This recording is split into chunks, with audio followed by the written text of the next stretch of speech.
आजको मेरो लन्च अनुसार चाहिँ यस्तो छ guys. Hello welcome back to the my channel. धेरै पछि मेरो च्यानलमा तपाईँलाई स्वागत गर्न चाहन्छु। आज चाहिँ म तपाईँहरू सामु एउटा नयाँ डिस लिएर बनाएर आइसकेको छु होइन। मैले चाहिँ कसरी बनाउँछ भन्ने चाहिँ म देखाउन सकिनँ, मेरो मोबाइलमा चार्ज छैन। सो आज चाहिँ म होइन यो फिता बनाएको छु। यसलाई चाहिँ इटालियन स्टाइलको फिता भनिन्छ। फर्स्ट टाइम मैले बनाएको छु होइन।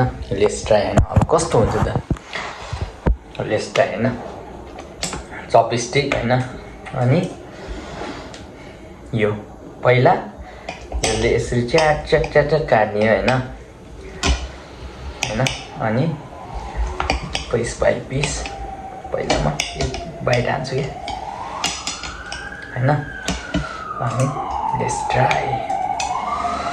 यसमा चाहिँ अब मैले के हालेको छु, तपाईँहरूले भेजिटेबल चाहिँ डिफ्रेन्ट टाइपको भेजिटेबल पनि हाल्न सक्नुहुन्छ।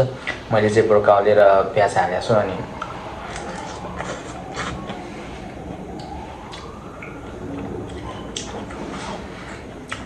बेस्ट नर्मली त यो चाहिँ एकदमै